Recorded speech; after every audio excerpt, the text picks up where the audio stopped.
Good morning, guys. My name's Aydin. I'm sure you guys all know that. Um, the metaphor I chose for my language and literacy journey was the open road. Basically, I chose this because it represents me for where I am now, where I have been in the past, and where I'm going to in the future, basically. Um, and I know that the open road will lead me to somewhere. As of right now, I'm not completely sure where that final destination will be. Um, but I know I will arrive, and basically that's my end goal. I'm hoping that it will be a mostly smooth drive. There will definitely be bumps along the road in the way. Sorry, along the road on the way. The open road, it will get me turning left and turning right. I'll be driving fast, driving slow. You know, um, and just by knowing this as well, I know that my journey can be quite unexpected, and in a weird sort of sense, I'm expecting that. Like I'm expecting the unexpected, so I can take in turn really. Um, Essentially, the metaphor just means that I'm on this journey. I'm going to a destination. During my journey, I know that there will be crossroads, so I know I'll come to decisions that I'll have to make. Sometimes tough ones. Uh, and I will decide on which path I will take during my journey. So it will sort of be a finding myself journey as well. It'll be a bit of a spiritual journey. I'll get to learn who I am along the way. Um, and the reason I don't have a fixed destination in mind yet is because I am a bit indecisive. So I don't want to have a a fixed goal only to get so far and change my mind when it's all too late. So that's that reasoning. I know it will be a long and winding road. There will be challenges, and these bumps in the road will be obstacles that I need to overcome myself. It will enable me to learn new things on this drive as well as expand on the things that I already know. So it will be great, just a learning experience from my early years until now. I have been, and I know that I will learn new things in the future. So there's always something to learn. As for my timeline, growing up in Melbourne, in Australia, from an early childhood, I was exposed to an array of language. So a lot of different languages, Turkish and English being the main ones. There were some other languages as well that I wasn't too sure. I think there was like Iraqi was in the family as well somewhere. But the main two was Turkish and English. Just through my parents reading to me, through communication with family, cousins, big family, so a lot of cousins. A lot of the older generation in our family didn't speak as English as well. So it was a bit of a language barrier. So I was sort of forced to learn the language. Not that it's a bad thing, but being able to communicate to my family, I needed to know it.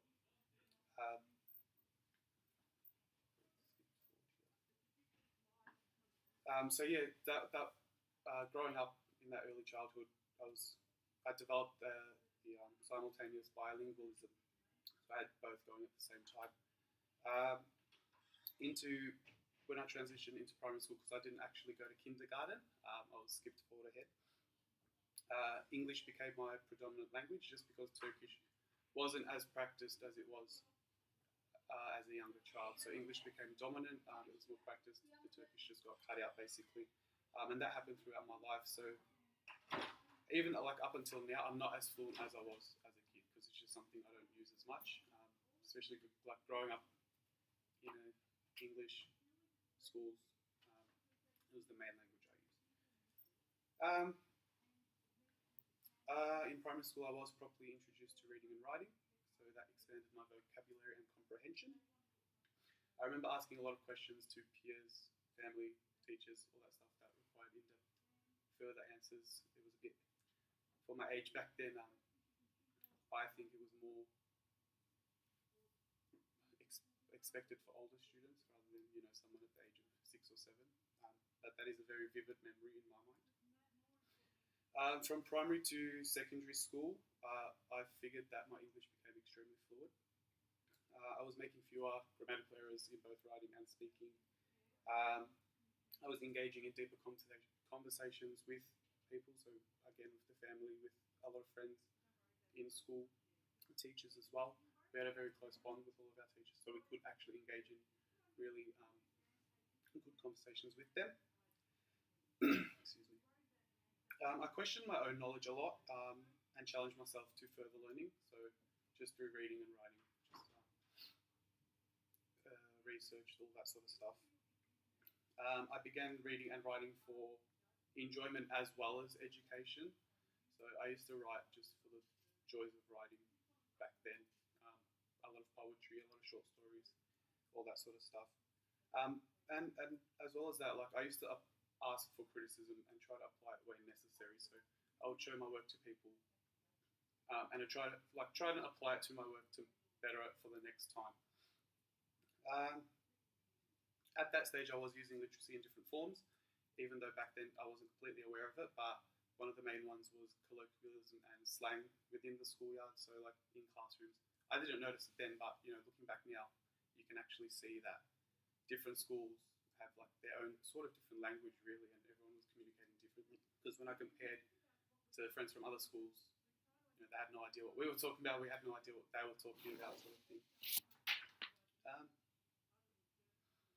As well as that, just sort of picking up different language and literacies of movies and TV shows. People of our age, that was a big factor back then as well. From secondary to tertiary education, I was exposed to academic language. This was something that was completely unfamiliar to me, uncharted territory basically. I had no idea what was going on at the beginning, but I realised just with practice and learning, just like with everything else, it just became a bit easier to get a grasp on. So that's something I'm still practicing to today, because I did take a bit of a break in between. So I did a year of business at RMIT in 2015, took a year off, and then I transferred here to do education. So that is actually one of my goals, to increase academic language. I'll come back to that a bit later on. Here at uni, I have noticed that we do receive an education through different multimodal literacies, so a lot of texts, a lot of videos, a lot of gestures, even speech, all that sort of stuff. And just through learning through those systems, you pick up the different grammars and literacies related to each. Just strengths and weaknesses, mostly basing off my BKSB. My strengths were basically spelling, vocabulary, punctuation, and grammar, so just across the board were my strengths. I've noticed though, by using these skills in like everyday and academic life, I can gain a better understanding from people, and I hope that people can better understand me when I communicate with them, basically. Areas that needed further development included reading for understanding and the use of images, and this was just taken off my diagnostics test. So basically it told me that I needed to improve understanding for purpose and organisation, recognise different genres, comprehension, including reference and deduction, and that was just related to the reading for understanding. And then for the use of images, basically just develop better understanding of interpreting information through the images, statistics we use, that sort of stuff, charts and graphs. But yeah, personally, just relating to the SMART goals now, my goals are to increase my academic language and just self-motivation when it comes to study, basically. So I didn't want to, I lack motivation when it does come to study. I find that I'm a big procrastinator, so that's one of my big focus points right now. My goal for both of them is to achieve before the beginning of semester 2, so just in time for a fresh set of classes. And I feel like if I have it ready by semester 2, going into the next four classes, I can better myself as well for the years to come. But for now, that's my goal. So before semester 2 begins, I will mostly be practicing them at university as well as home. So, through studying in class, through studying at home, that's how I feel like I will achieve my goals. And I know that they will be achieved if my work has become more concise, more succinct, better structured writing in my essays, stuff like that. Self-motivation is an easy one to notice. So when I actually find that I'm willing to study and willing to do my work prior to the classes rather than the night before and try to cram everything in. And exam period is a big one for me as well. I tend to leave everything to the last minute and don't do so well in the exam as I could have. So they're my SMART goals, and I'm just going to conclude now just by referring back to my metaphor. As I travel along this road, my journey will challenge me. However, until I reach that destination, I'm not going to give up, basically. I will get there in the end. As of right now, again, I don't know where that will be, but I will develop in ways that I thought initially were